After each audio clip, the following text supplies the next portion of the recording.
मध्य प्रदेश में चुनाव प्रचार ने जोर पकड़ लिया है। आज जौरा, अंबा और गोहद में सीएम शिवराज की सभाएं हैं। बदनावर में कमलनाथ चुनाव प्रचार करेंगे। 7 जगहों पर सिंधिया की चुनावी सभाएं हैं। मांधाता के 20 गांवों के दौरे पर नंद कुमार सिंह चौहान हैं। सांची, मुंगावली, अशोकनगर में वीडी शर्मा संभालेंगे मोर्चा। तो 7 जगहों पर सिंधिया की चुनावी सभाएं हैं और जैसे जैसे तारीख अब नजदीक आएगी ऐसे ऐसे प्रचार जो है वो उस पर गति आती जा रही है और कई सभाएं एक एक दिन में बड़े नेता ले रहे हैं।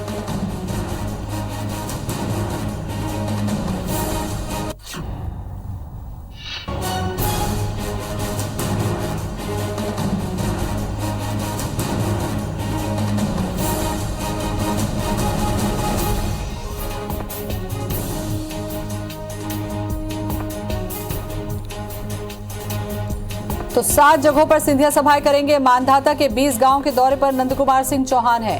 कोई भी गांव, कोई भी जगह प्रचार के दौरान छोड़ना नहीं चाहते हैं और तमाम दिग्गजों ने इसकी कमान संभाली हुई है। शिवराज सिंह चौहान, ज्योतिरादित्य सिंधिया, कमलनाथ लगातार चुनावी सभाएं कर रहे हैं और लोगों से वोट की अपील कर रहे हैं। तो बदनावर में कमलनाथ करेंगे चुनाव प्रचार।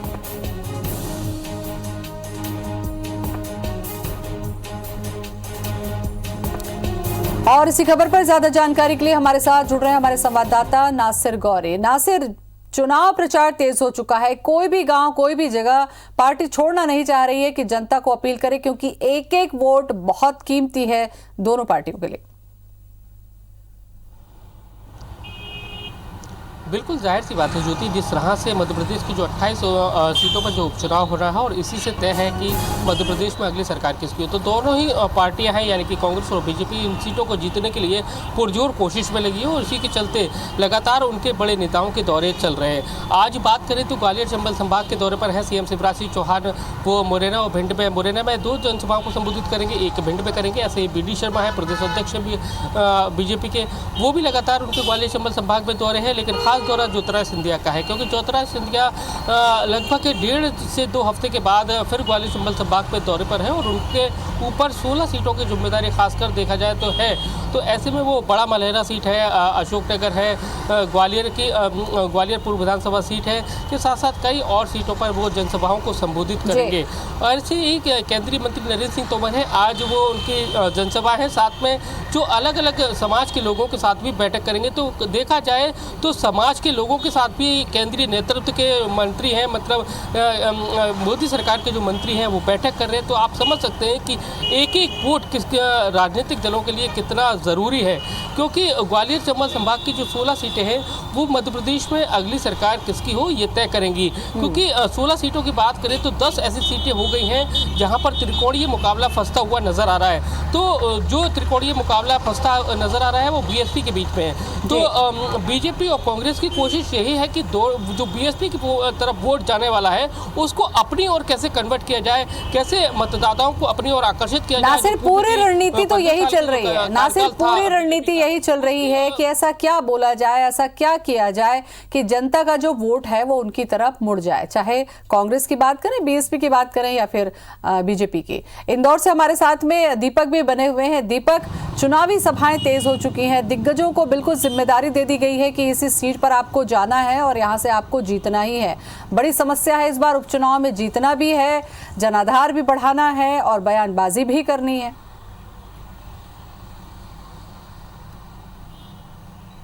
बिल्कुल, ये सभी चीज़ें एक साथ चल रही है। और दौरे की बात करें तो आज पूर्व मुख्यमंत्री कमलनाथ का बदनावर विधानसभा में दौरा है, जहां पर कि कोटेश्वर महादेव मंदिर के वहाँ पर दर्शन करेंगे। इसके अलावा वो यहाँ पर कार्यकर्ता सम्मेलन को संबोधित करेंगे। इसके अलावा अगर हम बात करें तो निमाड़ क्षेत्र में मांधाता और जो नेपानगर सीट है, यहाँ पर पूर्व प्रदेश अध्यक्ष नंद कुमार चौहान, जो मौजूदा सांसद भी हैं इस क्षेत्र के, उनका दौरा रहेगा। 20 गांव का वो दौरा करेंगे। तो इसके अलावा पूर्व प्रदेश कांग्रेस के अध्यक्ष अरुण यादव का भी मांधाता विधानसभा में जो कांग्रेस प्रत्याशी उत्तम पाल सिंह, उनके समर्थन में यहाँ पर जो है आज जो उनका दौरा रहेगा। इसके अलावा अगर हम बात करें तो अन्य विधानसभा सीटों पर जितने भी भाजपा और कांग्रेस के तमाम बड़े नेता हैं उन सभी तमाम नेताओं को यहाँ पर प्रत्येक विधानसभा सीट पर भेजा गया है, जिसके पास जो जिम्मेदारियाँ हैं। 7 कुल विधानसभा सीट है जहाँ पर कि अलग अलग क्षेत्र में अलग अलग नेताओं के दौरे हैं। और केवल बात की जाए तो कांग्रेस के बड़े चेहरे के तौर पर कमलनाथ का एक प्रमुख जो रैली है बदनावर विधानसभा सीट में, जहाँ पर कि कमल सिंह पटेल जो कांग्रेस के प्रत्याशी हैं उनके समर्थन में आज सभा भी संबोधित करेंगे और यहाँ कार्यकर्ताओं से मिलेंगे। एक तरीके से कहा जाए कि दोनों ही सियासी पार्टियां पूरी तरीके से एक एक मतदाता तक पहुंचने की कोशिश कर रही है और केवल भाजपा की बात करें चाहे कांग्रेस की बात करें तो इस क्षेत्र के जितने भी कद्दावर नेता हैं वो सभी पूरी तरीके से जिसके पास जिस सीट की विधानसभा की जिम्मेदारी है वो लगातार लगातार आप लोग प्रचार प्रसार कर रहे हैं। लगातार आप लोग इलेक्शन की जो है रिपोर्टिंग करते हैं। इस बार उपचुनाव में जब सभाओं में आप लोग पहुंचते हैं तो आपको लगता है कि विकास की बातें होती हैं या फिर आरोप प्रत्यारोप या फिर दल बदल तक ही जो सभाएं हैं वो सिमट गई हैं?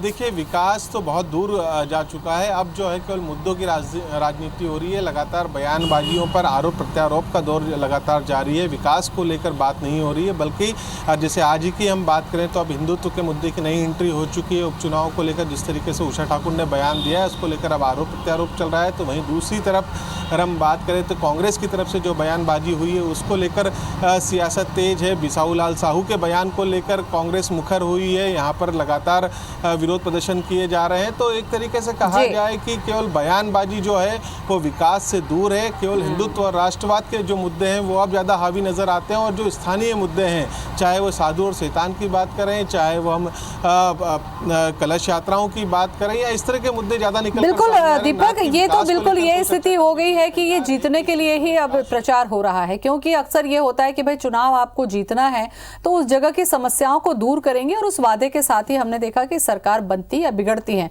लेकिन ये जो उपचुनाव है अपने आप में भी कुछ अलग ही अनोखे रंग दिखा रहा है। बहुत बहुत शुक्रिया नासिर आपका भी और दीपक आपका भी धन्यवाद।